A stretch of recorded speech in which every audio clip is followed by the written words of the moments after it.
బాల కార్మిక వ్యవస్థ సంపూర్ణ నిర్మూలనకు ప్రతి ఒక్కరూ కంకణబద్దులు కావాల్సిన అవసరం ఉందని ఉమ్మడి పశ్చిమ గోదావరి జిల్లా న్యాయ సేవాధికారి సంస్థ కార్యదర్శి కె రత్నప్రసాద్ అన్నారు.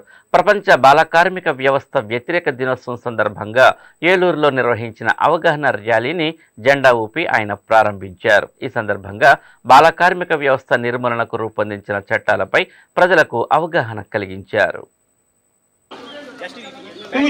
ప్రపంచ బాల కార్మిక వ్యవస్థ వ్యతిరేక దినోత్సవం సందర్భంగా గురువారం జిల్లా న్యాయ సేవాధికారి సంస్థ, కార్మిక శాఖ, child rights advocacy foundation, police శాఖ సంయుక్త ఆధ్వర్యంలో ఏలూరులో నిర్వహించిన అవగాహన ర్యాలీని ఉమ్మడి పశ్చిమ గోదావరి జిల్లా న్యాయ సేవాధికారి సంస్థ కార్యదర్శి కె రత్నప్రసాద్ జెండా ఊపి ప్రారంభించారు. అనంతరం జిల్లా కోర్టు ప్రాంగణంలోని డిఎల్ఎస్ఏ భవనంలో నిర్వహించిన సమావేశంలో జడ్జి రత్నప్రసాద్ మాట్లాడుతూ ప్రతి ఒక్కరూ చట్టాలకు లోబడే వ్యవహరించాలన్నారు. 14 సంవత్సరాల లోపు బాలలంతా బడిబాట పట్టాలని, పని ప్రదేశాల్లో ఉండకూడదనే ఉద్దేశంతో అనేక చట్టాలు వారి కోసమే రూపొందించారన్నారు. అటువంటి చట్టాలన్నీ పటిష్టంగా అమలయ్యేందుకు ప్రతి ఒక్కరూ సహకరించడంతో పాటు బాలకార్మిక వ్యవస్థ నిర్మూలనకు తమ వంతు పాత్ర పోషించాలని ఆయన సూచించారు. ఈ కార్యక్రమంలో కార్మిక శాఖ joint commissioner A Rani, deputy commissioner P Srinivasarao, assistant commissioner G Nageswararao, deputy inspector of factories K Krishnamurthy, మహిళా police station SI Kranthipriya, child rights advocacy foundation coordinator Ravi, Vinod తదితరులు పాల్గొన్నారు. ప్రపంచ బాల కార్మిక వ్యతిరేక దినోత్సవం సందర్భంగా ఇవాళ అన్ని డిపార్ట్మెంట్స్ కూడా ఇక్కడ కూడుకొని డీఎల్ఎస్ఏ బందరు కూడుకొని ర్యాలీలాగా నిర్వహించాము. దీని సందర్భంగా చెప్పదలుచుకున్న సారాంశం ఏంటంటే, మనకి ప్రపంచంలో 160 మిలియన్ మంది పిల్లలు ప్రస్తుత సర్వే ప్రకారం చైల్డ్ లేబర్లో ఉన్నట్టు ఒక అంచనా. అదేవిధంగా 2011 సంవత్సరం సర్వే ప్రకారం చూసుకుంటే మన భారతదేశంలో 3.9% మంది చైల్డ్ లేబర్లో ఉన్నారు.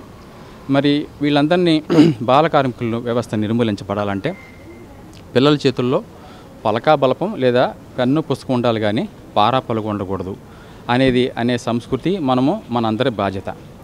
మనకి భారతదేశంలో అనేక చట్టాలు ఉన్నాయి.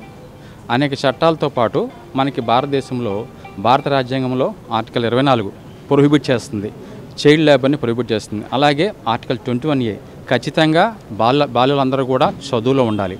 అదేవిధంగా ఆర్టికల్ 39EF ఈ మూడు కూడా ఏం చెప్తున్నాయి అంటే, బాల కార్మిక వ్యవస్థ బాలలు పనిలో ఉండకూడదు, బడిలో ఉండాలి అనేది మనకు స్పష్టంగా తెలియజేస్తుంది.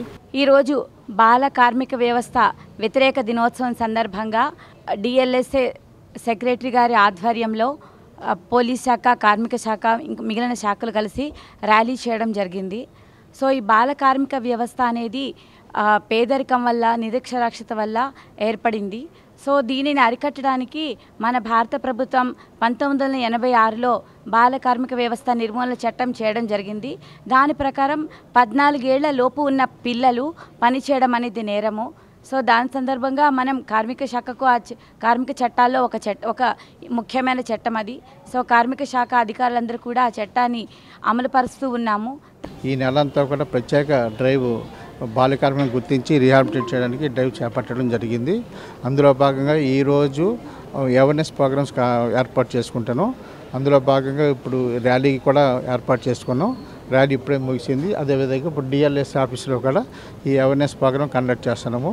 ఈ డిటిఎఫ్ సంబంధించిన పోలీస్ డిపార్ట్మెంట్ వారు, డిఎల్ఎస్ఏ వారు, అదే ఎడ్యుకేషన్ డిపార్ట్మెంట్ వారు, లేబర్ డిపార్ట్మెంటు, ఫ్యాక్టరీల శాఖ వారు అందరూ కూడా వారి సహకారం అందిస్తూ జిల్లాలో బాల కార్మికులు లేకుండా చేయడానికి కృషి చేస్తున్నారు.